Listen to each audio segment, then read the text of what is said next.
we launched FRDC's RD&E plan for 2015-2020. That plan, for the first time, had some quite ambitious goals.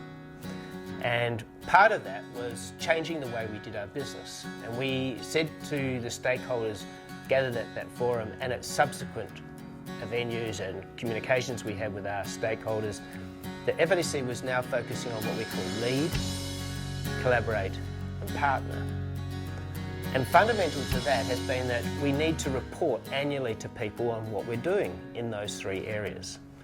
You're going to hear from all the team about what we've been doing to make sure that those national priorities are achieved. Starting with revenue, the RD&E plan budget was $28.3 million. We achieved $30.1 million. This was 6% more than we had targeted. Moving on to programs, the expenditure budget was $24.3 million. We achieved $24.6 million, 1% more than we had targeted. And for management and accountability, the budget was $4.1 million and we achieved $3.8 million, a saving of 8%. In 2015-16, we internalised the management of our research advisory committees in each of the states and the Northern Territory. The goals being to provide better customer focus, to increase efficiency and to increase cost effectiveness. This is being managed by new staff from our new Adelaide office, where we have co-located with Wine Australia and the Grains Research and Development Corporation. We have also changed the budgetary management of these new research advisory committees by providing them with 5-year budgets and more control over how those budgets are allocated. This brings them into line with how the FRDC has been treating sectors with industry partnership agreements. A key part of the FRDC's Research and Development Plan for 2015 to 2020 is Priority 1. This priority not only focuses on the sustainability of the industry, but also goes one step further and addresses the issue of ensuring that the community acknowledges the industry to be sustainable. Coordinated by the Fisheries Research and Development Corporation, the Status of Australian Fish Stock Reports is overseen by an advisory group comprising members from each jurisdiction across Australia and is supported by the Australian Fisheries Management Forum, which comprises directors of fisheries in each jurisdiction. There are more than 100 scientists and 50 peer reviewers who contribute to the production of the reports. A total of 83 species will be covered in the 2016 reports. Currently, the 83 draft species chapters are in varying stages of peer review, and the build of the web-based platform and database is well on track. The reports are to be released to the wider community in December 2016. These reports will help ensure that information on the performance of Australian fisheries is readily available.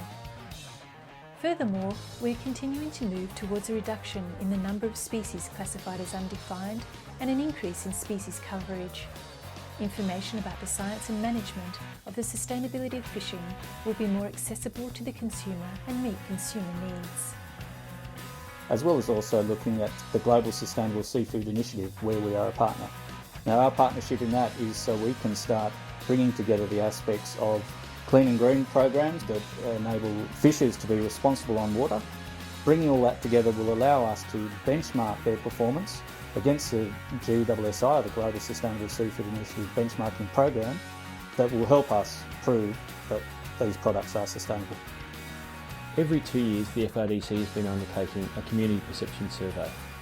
The survey sees us go out and talk to around 1,000 Australians across the country, asking them what they think of the fishing industry and how sustainable they think it is. At the broadest level, 40% of the community saw the fishing industry as being sustainable. However, when you drill down and focus on the commercial aspect of the fishing industry, the rating dropped to 24%. 24% for this year is a 6% decrease from the last survey the FRDC undertook in 2013.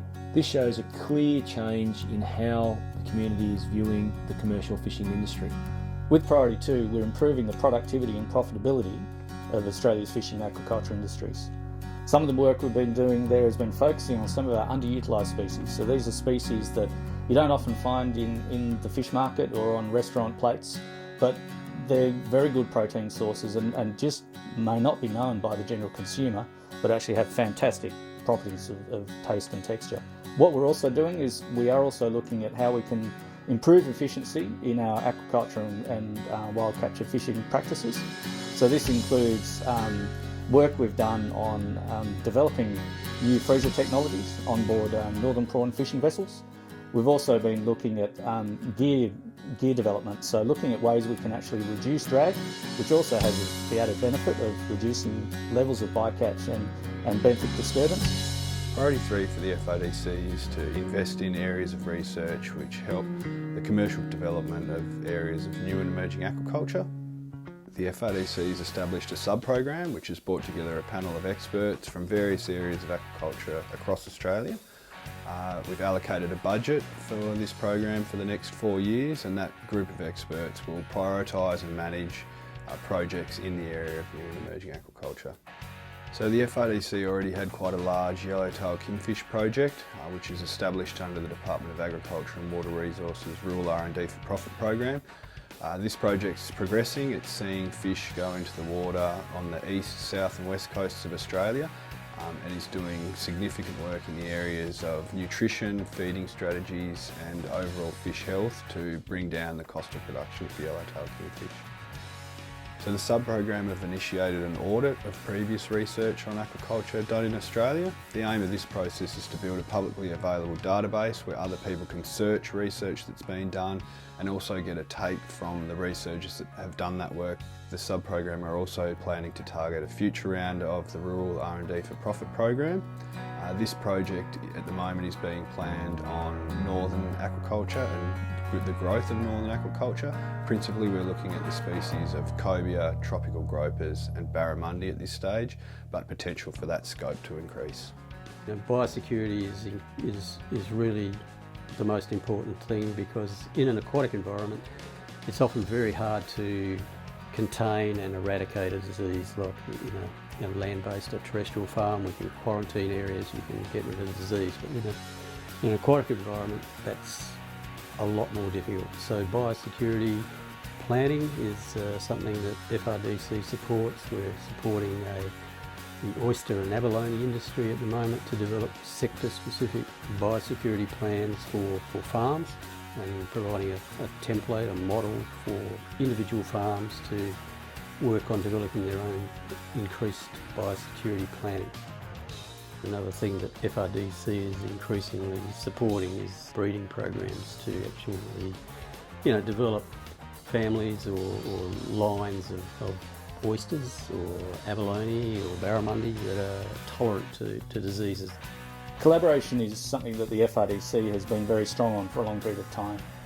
We believe that collaboration really brings out, again, efficiencies with regard to ensuring that we don't overlap and we don't duplicate research unnecessarily, but it also brings together people with common ideas and common needs to address problems or find solutions that allow them to build the outcomes that they actually need. Of course, sometimes investment does help, so we are holding funds in what we call our incentive fund, and what that is intended to do is to try and aid collaboration. So where we see there are common opportunities and themes, and these may run across the priorities of the individual industry partnership agreements and or the research advisory committees of each of the jurisdictions. And what we do is we'll look at collaborating by co-investing in areas of common priority. We're encouraging collaboration across our whole portfolio really. So some of those areas that may not receive as much attention, such as people development, we're really keen to collaborate in. We see this as a very important part for all of our stakeholders and something that they should all get involved in. We're also keen to collaborate where there are synergies across our national priorities, so that's across National Priority 1, 2 and 3. We'd also like to see collaboration between the research advisory committees in each of the jurisdictions, so our states, as well as across the industry partnership agreements where they do have those common priority areas. Each jurisdiction is now represented by a RAC, an expertise-based panel to aid in investing funds into jurisdictional RD&E. The FRDC has just finalised the revitalisation of each RAC's membership. One of the strategic benefits of the Adelaide office is that the RAC management teams share office space together, which will aid in the development of collaborations. Each RAC is in the process of developing jurisdiction-specific 5-year strategic RD&E plans. The RAC plans will complement the FRDC's own RD&E plan and will form the basis for prioritising annual RD&E funding. The FRDC is also changing the way in which RAC budgets are allocated to better align with the IPA process. In this manner, each RAC will adopt a more flexible approach to assessing and investing in research by considering applications multiple times a year. Ultimately, this will provide the RACs with greater control over how their RD&E budgets are invested within their jurisdiction and will lead to improved outcomes. Over the last 12 months, the FRDC has been working on developing plans and prioritising what needs to be done in the space of marketing. This involves talking to industry in the first instance. Industry are the key driver for marketing with regards to FRDC's activities. Industry must come to the FRDC and tell us that they want to work in that space. Two sectors, the Australian Prawn Farmers Association and the Abalone Council of Australia, have both gone down the path of establishing marketing levies. The key activities for the FRDC in regards to marketing in the past 12 months has been to talk to industry. We've been out talking to each of the individual industry groups, visiting farms, fishers around the country, understanding their priorities and what they want to see happen. The board of the FRDC is monitoring this plan 5 times a year. We're also meeting with representative organisations, the National Seafood Industry Alliance, Commonwealth Fisheries Association, National Aquaculture Council and Recfish Australia twice a year to discuss this plan. We also report to the Australian Government twice a year as part of our funding agreement with the Government to make sure that they're aware of our performance and also discuss with them any changes to our business environment. So the plan was very ambitious, the plan is on track. There are some areas that have performed well and other areas where we need to increase our activities to make sure that we're going to deliver by 2020.